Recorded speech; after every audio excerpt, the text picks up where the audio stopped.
राधे राधे राधे राधे।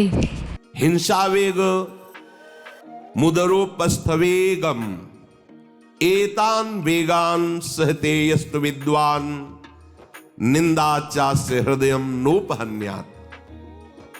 जो विद्वान उपासक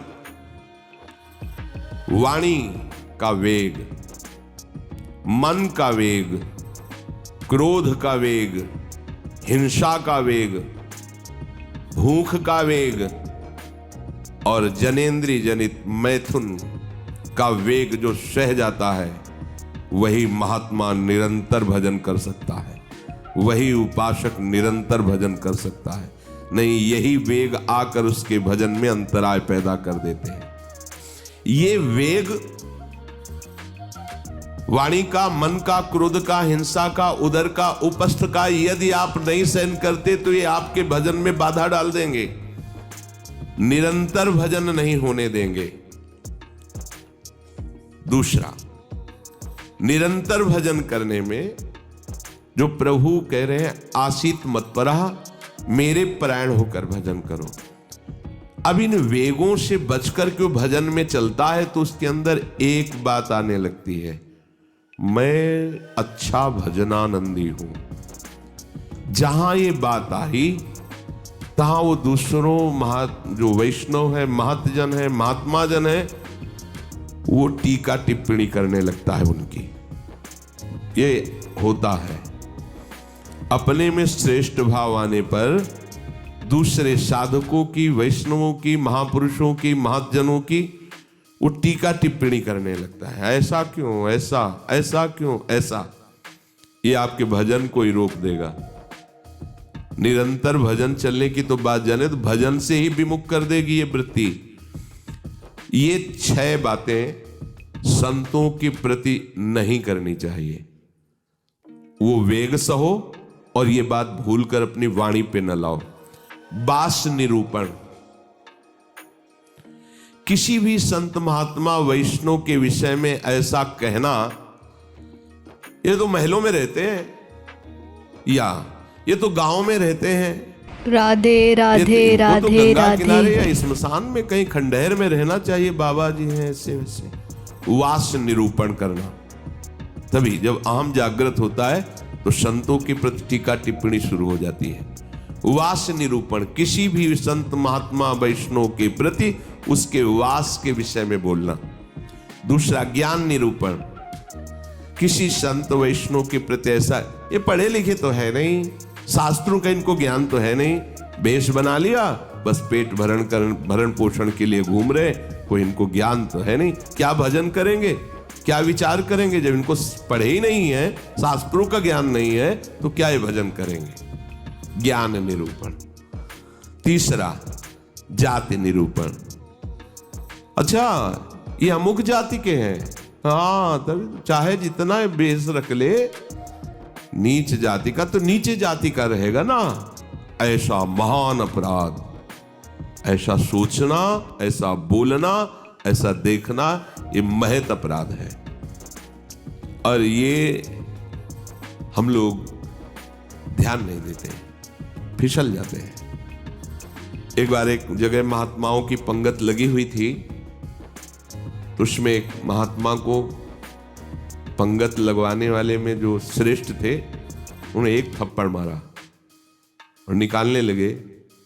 वहां हमको भी सेवा दी गई थी, पत्तल उठाना और पोछा लगाना बाद में। तो परोसाई जब होती थी तो उस समय खड़े रहते थे। तत्काल गए, हमने कहा आपने क्यों थप्पड़ मारा? तो उन्होंने जाति निरूपण किया कि इस जाति का है, तुम नहीं जानते हो, और ये साधुओं की पंगत में बैठा है, उनका आचार्य परंपरा का तिलक राधे राधे राधे और भेष धारण किए हुए। आप आचार्य परंपरा की प्रधानता रखते हैं या जाति की प्रधानता रखते हैं?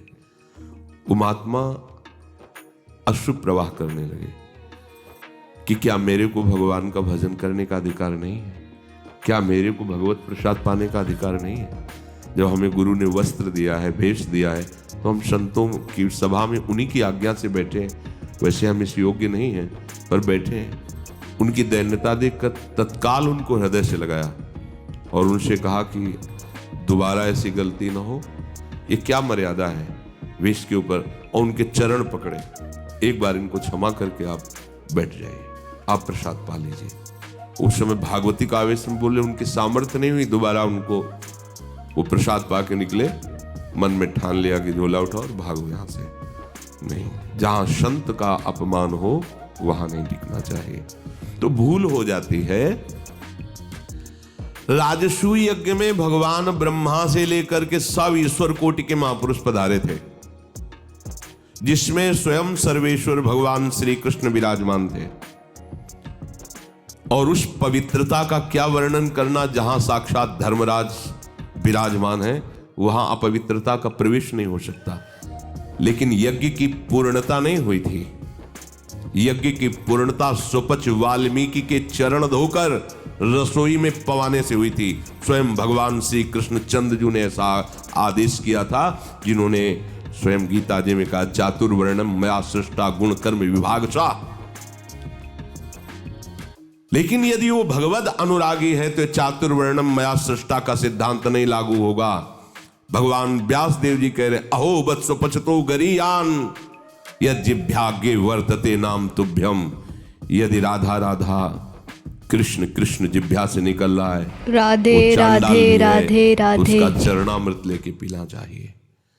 इसलिए हरिराम व्यास जी कहते हैं, व्यास मिठाई विप्र की तामे लागे आग, वृंदावन की स्वपच की जूठन खइए मांग। व्यास रसिक तेई बड़े ब्रजते अनत न जाए, वृंदावन की स्वपच लो जूठन मांगे खाएं। ये जाति निरूपण संत के प्रति करना महत अपराध है। और ये जब जाति का अभिमान बना हुआ है तो भगवत दासत्व का अभिमान कैसे आ सकता है? किसी भी मार्ग में हो, आगे चल करके सब लय हो जाता है। ये देहाभिमान के अंतर्गत आता है। देह ही तो जन्मी है जाति में, ये स्वरूपाभिमान थोड़ी है, ये देहाभिमान ही है। इसलिए वैष्णव के सबके एक ही गोत्र है, अच्युत गोत्र।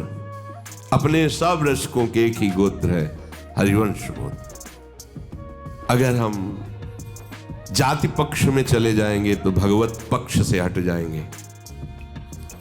तहां जाति कुल नहीं विचार, कौन सुत्तम कौन गंवार, सार भजन हरिवंश को। और यारस मगन मिटे भवत्रास, सुनहु रसिक हरिवंश विलास, श्री हरिवंश गाई। कहीं भी प्रकट हुआ हो किसी भी कुल में, और वो जब आचार्य के शरणागत हो जाता है, आचार्य परंपरा से, तो अभेद हो जाता है। सुने प्रपन्न जेब है, अभद्र सर्व के गए, तिन्हें मिले प्रसन्न हुए, न जाति भेद मानिए न जाति भेद मानिए। उनको देख करके कहना चाहे, सुभाग हमारे अहोभाग्य आपके दर्शन हुए, आप पधारिए, आप विराजिए। और जैसे अपने पूज्य जनों का स्वागत किया जाता है, ऐसे मन में भी नहीं आना चाहिए कि ये अमुक जाति का संत है, इसके पैर कैसे छुए, इसका चरणामृत के। अगर ऐसा तो आपका भजन बाधित हो जाएगा। जाति निरूपण, यही गलती हो गई थी दंडकारण्य के ऋषियों से श्री माता सबरी के प्रति। एक तो स्त्री जाति और दूसरी भीलनी। कैसे हम ब्रह्म ऋषियों के बीच में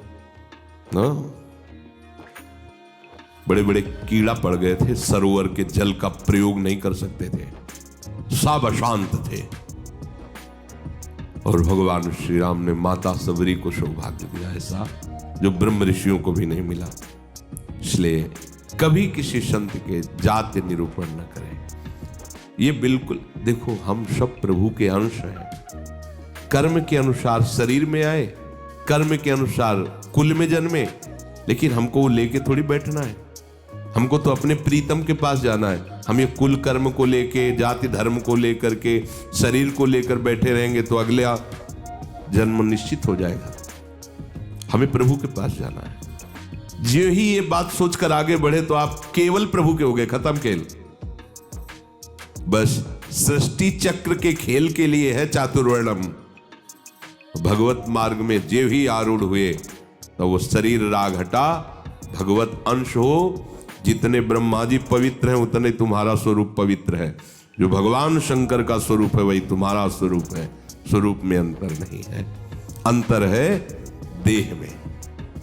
स्वरूप तो सबका एक ही है, भगवत स्वरूप है, सब आत्म स्वरूप है। राधे राधे वृत्ति राधे निरूपण। राधे।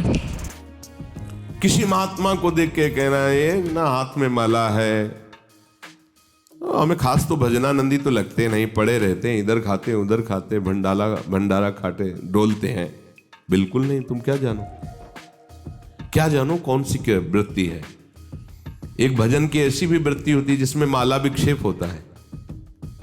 भजन में सहायक माला होता है, और एक भजन की ऐसी वृत्ति होती है जिसमें माला विक्षेप होता है।